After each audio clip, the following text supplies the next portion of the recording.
Aquí en Nogales tenemos un conjunto escultórico en honor a don Benito Juárez García. Es una escultura obra del arquitecto español Alfredo Juz Gimeno.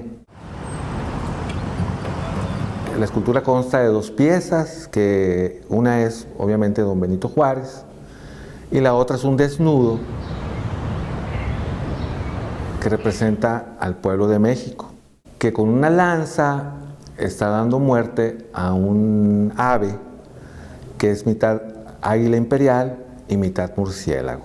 La mitad que es águila representa el imperio francés de la época de don Benito Juárez, ¿no? Y la otra mitad, que es un murciélago, representa las fuerzas oscuras, retrógradas, ¿no?, de la época también. Que Juárez, con las leyes de reforma, le quitó tanto poder al imperio francés, que era el imperio que estaba en México, como al clero, ¿verdad? Aquí todo el mundo lo conoce como el monumento a la ignorancia, y así he escuchado que lo nombran. Pero mi padre, el licenciado Oscar Monroy Rivera, escritor, me decía: mijito, no es el monumento a la ignorancia, es al contrario. Ese hombre representa la sabiduría, la juventud, la esperanza de un país, y con su lanza está atravesando a la ignorancia, a la falta de cultura, de educación, toda la parte negativa de una sociedad. Tenemos que comenzar a crear conciencia de que no es monumento a la ignorancia, sino contra la ignorancia. Y lo manejan hasta periodistas, ¿eh? Es a partir de 1960 en México, el presidente López Mateos quiere darle una modernidad a lo que son las fronteras y se crea el programa de PRONAF. Aquí en Nogales estaba de presidente municipal el señor Jesús Cano, y pues se comienza desgraciadamente a tumbar lo que es el edificio de la aduana, la plaza, y se comienza a crear lo que es la Puerta de México.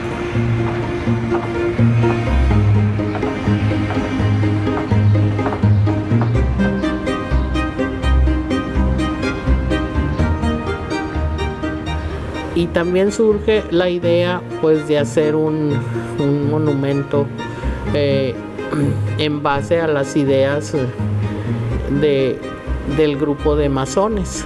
Don Pomposo Salazar, que era uno de los periodistas, era periodista de aquí de Nogales, del periódico La Acción, pues él es el iniciador de ese proyecto. Juan P. Uruchurtu, que era el regente de la Ciudad de México en la época, conocía a don Alfredo Juz, obviamente por su obra, y también conocía a don José Pomposo Salazar.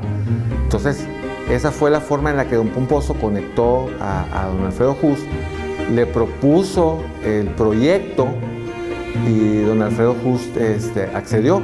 Se vino a vivir aquí a Nogales a realizar la obra.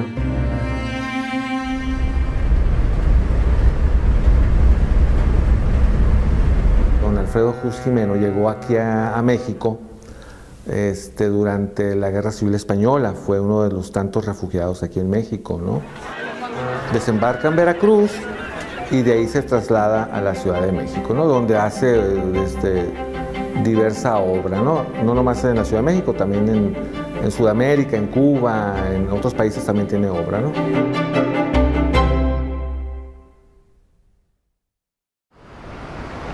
El taller donde don Alfredo Juz estuvo construyendo la escultura era parte de la Escuela Secundaria Federal número 1, Plutarco Elías Calles, ¿no?, que está como a 300 metros de ahí de la ubicación original de la escultura, ¿no? ¿Se acuerda usted cuando hicieron lo del Monovich? Pues me tocó ver. ¿Qué le tocó ver? Todo desde que empezó. Ajá. Desde que empezó a abrirles la puerta grande porque ahí en ese salón que había, aquí era, ahí en este patio. Ajá. Era el salón azul que se nombraba aquí. Ajá. Era nomás techo. no tenía puerta, nada, una puerta chica nomás. Y una vez que nos metimos a recoger unas pelotas de béisbol, fue cuando ya nos dimos cuenta que había mucha gente trabajando ahí. En la escuela. Era un galerón a un lado de la escuela secundaria. En esa época éramos alumnos de la Escuela Secundaria Federal número 1 y la clase de educación artística la llevábamos con la maestra Viola G. de Acosta.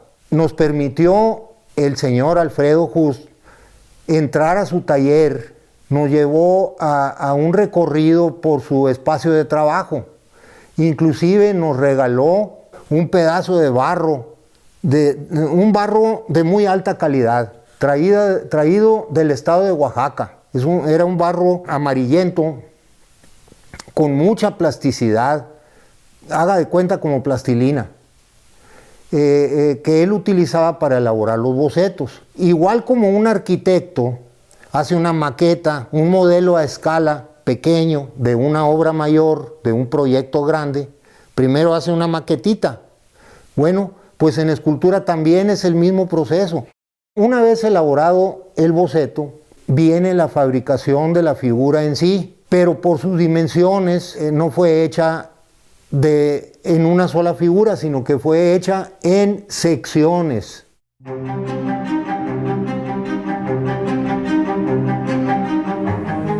Eso es muy importante porque nosotros vimos cuando estaba modelando las secciones y le sacaba molde de yeso. Aquí la figura queda registrada. Y lo único que me llamó la atención a mí fue el tipo de una cabeza, que como que la estaban puliendo. Los soldadores hicieron una de estas, pero gigante, por el hueco, y iba a rellenar la forma que ya está previamente registrada en el molde. Y como tiene la estructura metálica que estamos mencionando, pues se convierte en ferro concreto, una estructura que ha resistido la intemperie. Contrataron una batidora de concreto en la ciudad, en el estado de Arizona. Estoy seguro que muchos que todavía viven recuerdan todavía ese momento en el que la batidora empezó a verter el concreto armado sobre la estructura y los moldes que elaboró el maestro. Estuvo también calculado el volumen de concreto, que nosotros, pues, la verdad, pues nos quedamos admirados.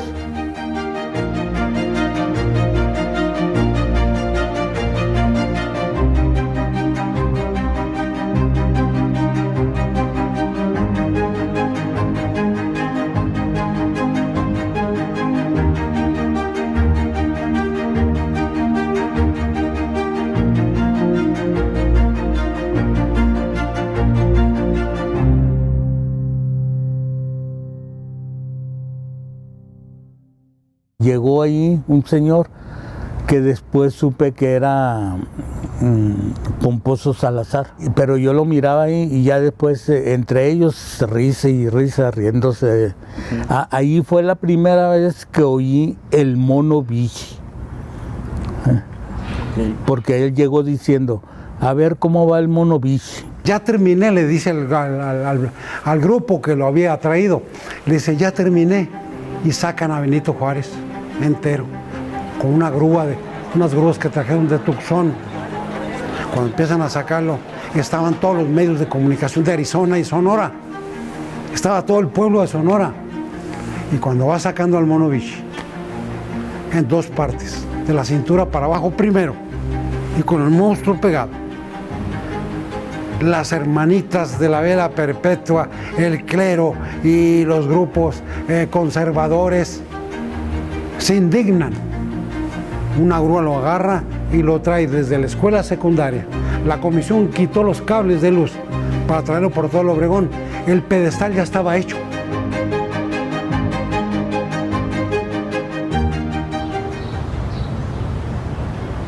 Hubo una resistencia y una oposición muy fuerte, muy marcada por parte de un sector de la comunidad que es conservador, ¿no?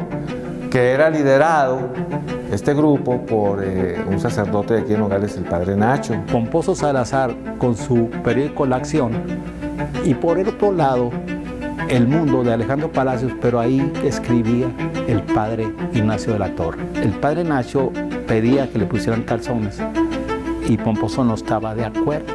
¿Cómo era posible, verdad, que se instalara en Nogales una escultura que era un desnudo, pues, verdad? Muchos manejaron de que había cedido el escultor y que le había cortado el pene. Entonces el escultor decía no, está en su sano reposo. Entonces no se le hizo modificación ninguna. Y por medio de los medios de comunicación impresos de la época, dieron a conocer que la postura del sacerdote pues era incoherente, porque todas las obras de Miguel Ángel en la Capilla Sixtina, en el Vaticano, en Roma, pues son desnudos. Lo que vino a revelar que no era tanto la figura del desnudo el que pues de alguna manera incomodaba a este sector, sino era precisamente la figura de don Benito Juárez, ¿no? Porque era una obra monumental dedicada al Benemérito de las Américas. La obra fue iniciada en 1959, se concluyó en 1962, se instaló el mismo año, pero se vino a inaugurar hasta noviembre de 1964, cuando el presidente de la República en turno, Adolfo López Mateos, vino a inaugurar las obras del PRONAF y también aprovechó para inaugurar la escultura, ¿no?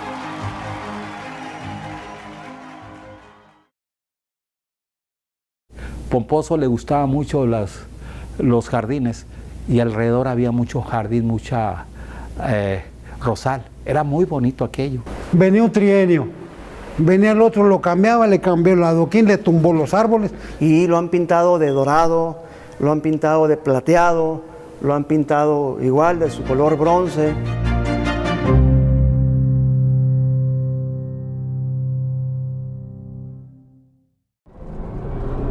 Nuestro club de español en la secundaria hicimos un viaje a Hermosillo, Sonora.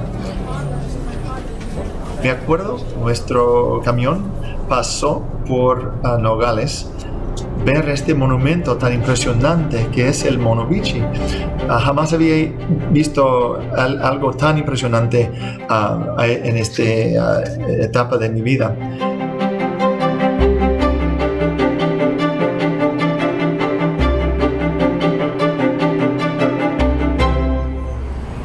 Antes del 2008 se vino el proyecto de Ferrocarriles de México con el gobierno municipal para la construcción de los puentes peatonales y los cruceros en las vías del ferrocarril. El distribuidor vial que cruza por donde está la escultura quedó inconcluso porque hacía falta que se terminara el brazo que baja hacia la calle Avenida Álvaro Obregón. Aparece un día en los medios de comunicación que el Departamento de Desarrollo Urbano Municipal ya tenía contratada una grúa para la reubicación de la escultura. Con esa técnica que pretendían moverlo, ponían en riesgo la integridad de la escultura, ¿verdad? Si el proyecto no era un proyecto viable, que respetara, que cuidara, que protegiera la integridad de la escultura, entonces nosotros propusimos como Comité Pro Defensa del Patrimonio que no se moviera. Hasta que las autoridades, tanto municipales como del gobierno del estado, propusieran un proyecto donde aseguraran, ¿sí?, que la integridad de la escultura iba a quedar intacta, ¿no? Y de hecho así se hizo, ¿no? Costó más cara la reubicación de la escultura que la conclusión del puente, ¿no? Del distribuidor vial. Fíjate que hubo una participación de los ciudadanos muy nutrida, muy interesante, hubo una participación muy activa, ¿no? Obviamente que quienes de alguna otra manera empezamos con todo esto fue mi amigo Alberto Morachis, ¿no? Él estuvo muy atento, participó de una manera muy activa en todo esto, ¿verdad? Estuvo también por el lado de Estados Unidos el arquitecto Robert Bint, también, que fue él el que propuso la técnica para la reubicación de la escultura, que al final de cuentas fue la que se utilizó para la reubicación, ¿verdad? Persona clave, el ingeniero Julio Luna, radicado en Hermosillo, quien proyectó a los detalles de la jaula que se construyó para trasladar el monumento. Y fue un concepto que mencioné en una de mis primeras visitas a Nogales. En vez de levantar el monumento desde arriba, mejor construirle una jaula y levantar desde arriba, ¿verdad? Para no cambiar las fuerzas que apoyan a la escultura. Todo salió bien, resultó exitoso el traslado.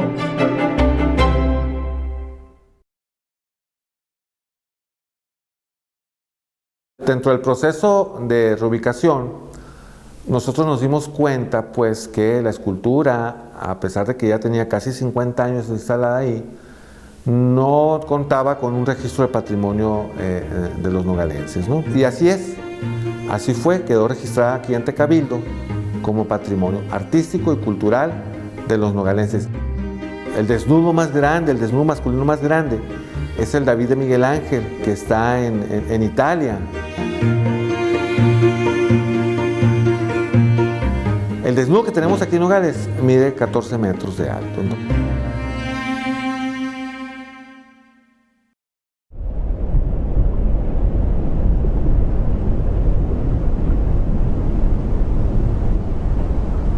Hay un señor que en una ocasión acudió aquí a estas instalaciones en la planta alta donde está ubicado el archivo histórico.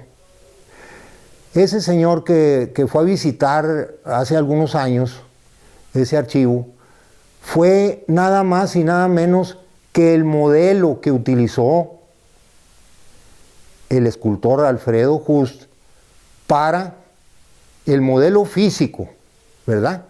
Para resolver problemas anatómicos de su diseño.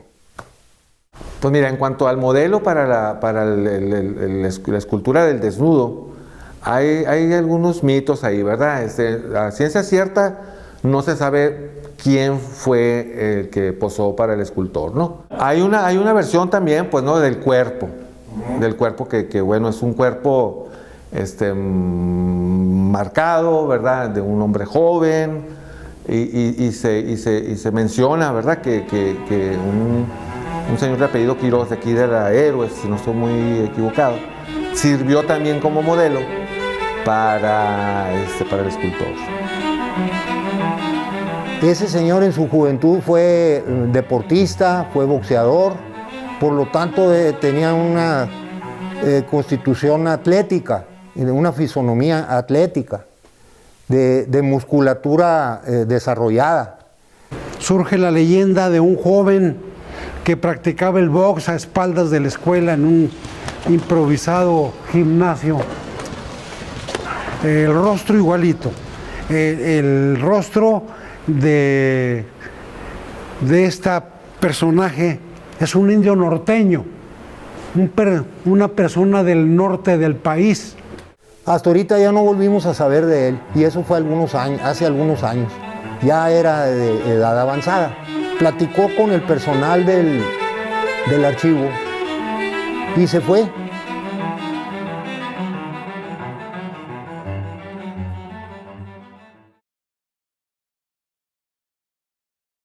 Él se llamaba, Ernesto Quiroz González, hermano de mi papá, de los mayores de los Quiroz, ellos fueron 16. Ellos son de ahí de la Héroes, enfrente de la escuela, enseguida de la pila. Ahí nacieron todos los Quiroz, beisbolistas, boxeadores. Y mi tío en aquel entonces, el Negro Quiroz, le decían el Negro, entrenaba en un gimnasio, era boxeador, tiró guantes profesional.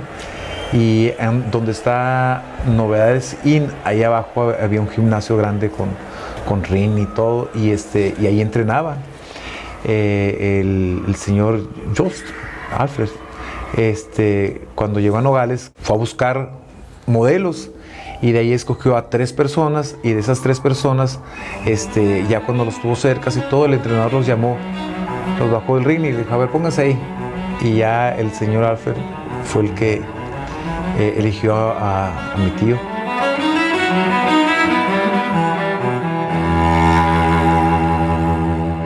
Pero yo nunca vi a una persona que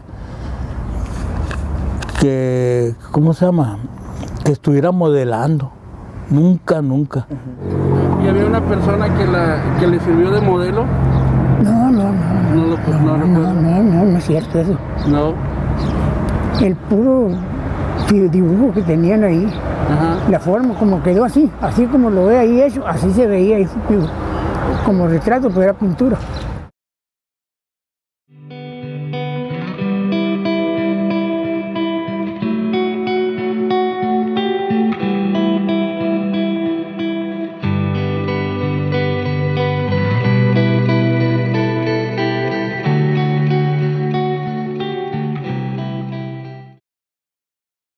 Y andamos haciendo una investigación, pero más que nada no tanto el Monovici, sino quién era el modelo o quiénes fueron los posibles modelos. Bueno, al modelo, como te lo he dicho hace rato que no lo veo, pero sí, igualito que el mono. Digo, el estilo, la cara, el pelo, todo. Pero ahorita no te podría decir dónde está el muchacho, ¿no? Porque le perdí la huella. Pero ese fue el modelo. No tiene nombre. No me acuerdo ahorita.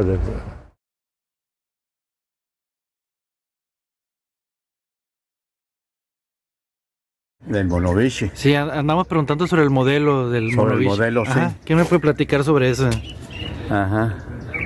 ¿Usted lo conoció? Lo conocí, sí. Ajá. ¿Y dónde lo conoció? No, pues aquí nos criamos juntos, el chamaco, de niños, nos criamos juntos en la escuela y todo aquí. ¿Le tocó ver cuando estaban haciendo la escultura, todo eso, Roy? Sí, me tocó verlo ahí cuando estaba en la secundaria. Me tocó verlo porque ahí trabajaba él, ahí lo miraba, tenían allá, pues ahí lo hicieron y ahí lo tenían sentado a él, y el escultor nomás lo miraba el asunto. ¿Y la escultura sí se parece a...? Y la escultura se parece de él, sí, las facciones del Monovici. ¿Sí? ¿Está igualito? Igualito de los mismos rasgos y todo eso. Y ahora que está más viejo, pues más arrugas.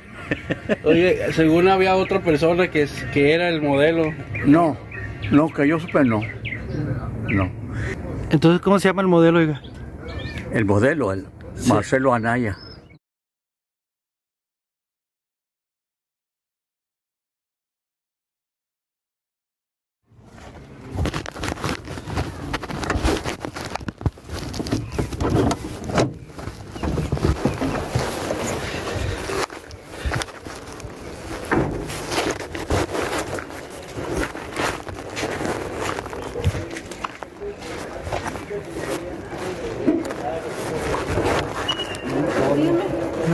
buscando a la señora Hilda.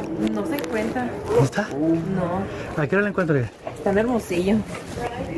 ¿Es su hija? Sí. ¿Te ha platicado ella algo? ¿De eso? ¿De eso? ¿O cómo sabías tú qué? Pues sí, me platicó mi tata. ¿Tu tata? ¿Quién es tu tata? Marcelo. ¿Es tu tata? Ah, bueno, ¿y qué parentesco tienen? O sea, ¿que es su hija entonces? Pues su hijastra. Pero, ¿quién te platicó? ¿Tu tata te ha platicado? Y mi mamá también. Sí, ¿qué te han dicho? Pues que posó para el Monovici, ¿no? ¿Sí? que tenía una estatuita de bronce que se la robaron. Pues si gustan le paso el número de mi mamá. Ok, güey, perfecto. Sí, ella debe de saber.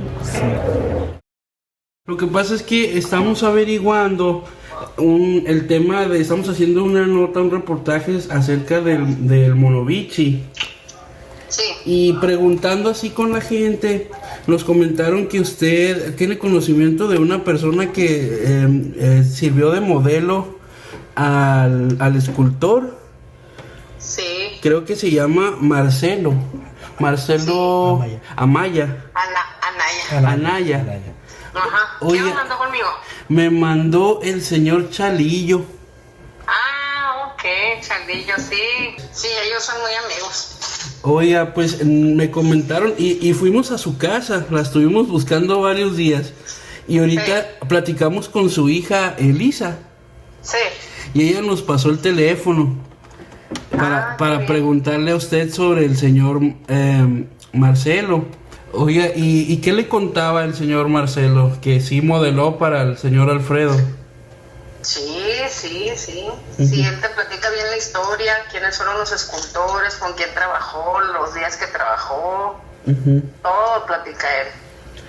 Es que nos gustaría hacerle ahí una nota, una entrevista, porque es algo pues que sería muy interesante pues para Nogales, el saber que la persona que sirvió de modelo ahí pues vive, ¿no? Todavía vive.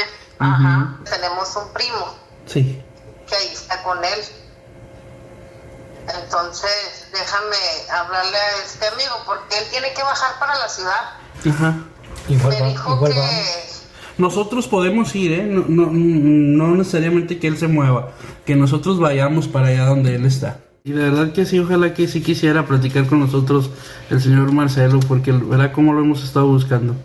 Ah, ok, José Ángel, entonces yo te regreso la llamada mañana. Ándale, está bien. ¿Está bien? Sí. Ándale, pues, gracias. Ándale, gusto en Hasta saludarlo. Soy José Ángel Cota, reportero aquí en Nogales. Ah, sí. Oiga, lo que pasa es que nos pasó su número la señora Gilda. Oh, sí, es mi prima. Es su prima.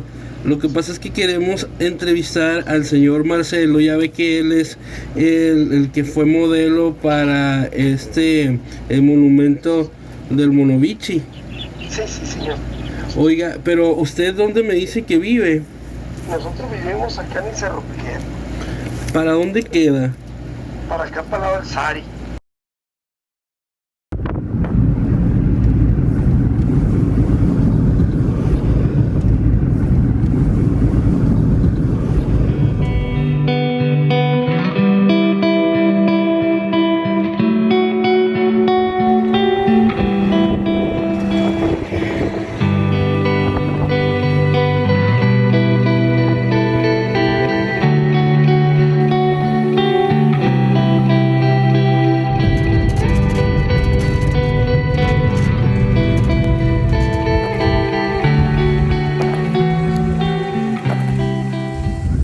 Marcelo Anaya Boroa. Ahorita tengo 78 años. Pues pasando ahí pues lo Obregón, ahí estaba en la escuela. Ajá. Y ahí me hablaron que si quería trabajar. Y sí, ¿Pero qué le dijeron? ¿Quiere servirnos de modelo o algo así? No, al principio no. Ajá. Nomás como se usaba el barro, era de barro. Había que limpiarlo y como que quedara limpio y mojado. ¿Sí? ¿Y cómo fue que le dijeron que si usted quería ahí ser modelo para el monumento? Pues el mismo arquitecto. Sí. ¿Qué le dijo? Pues que me sentaba en una silla y me empezaba a dibujar y él... ¿sí? ¿Cuánto tiempo se llevó haciendo eso? No, era por en vez de días, cuando iba cuando iba en las piernas ya el monumento. ¿Cómo lo veía usted el monumento? ¿Se parecía a usted? Pues todavía no, porque pues empezó desde abajo, en las rodillas.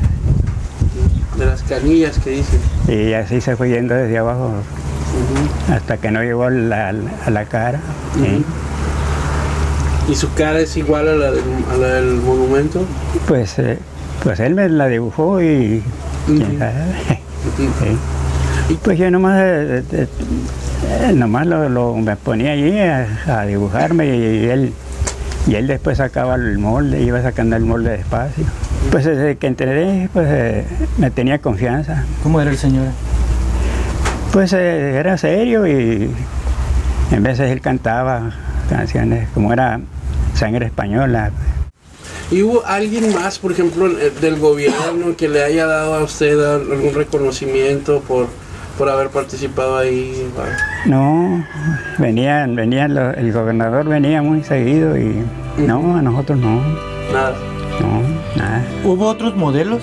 ¿O nomás usted era único o hubo otros modelos?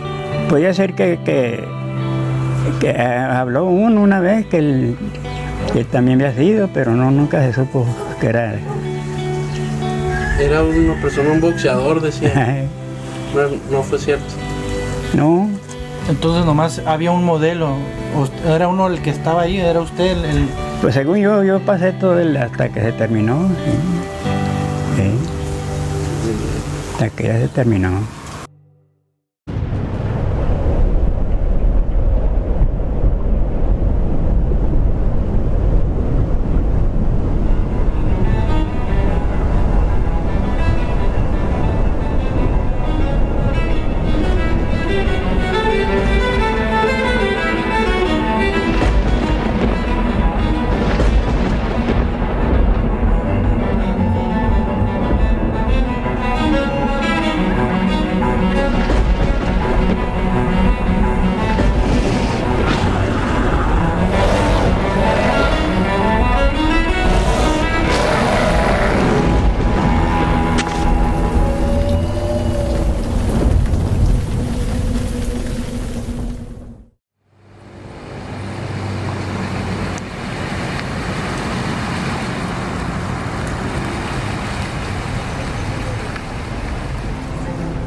En Nogales tenemos un patrimonio que es muy valioso, que tenemos que aprender primero a conocer, obviamente, para poderlo valorar, sentirnos identificados con él, porque eso es parte fundamental de nuestra identidad, ¿no?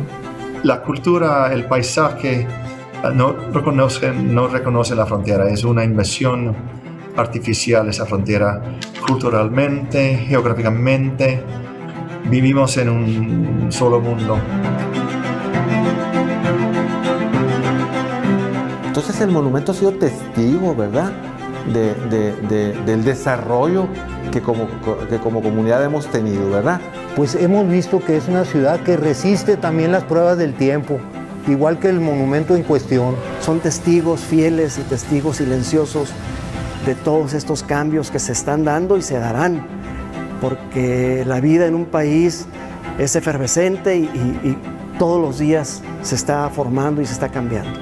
Con sus altibajos, con tantas cosas que nos han venido a enriquecer la vida. Ojalá que vivo para ver esa frontera abrirse otra vez. En mi niñez casi no existía la frontera. Como frontera, una frontera que siempre ha sido muy dinámica, que lo ha sido y lo sigue siendo, ¿verdad? Tenemos una capacidad de adaptación y de supervivencia. Que nos echen lo que nos echen, aquí estamos.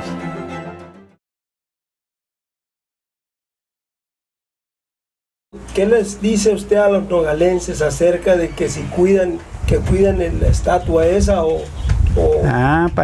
¿qué consejo les da?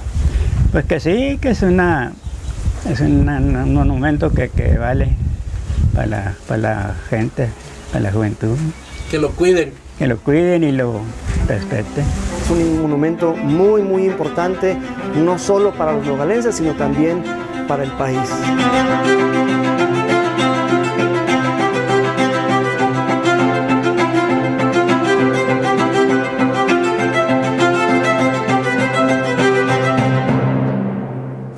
Pues gracias, don Marcelo. Ándele pues, ustedes también.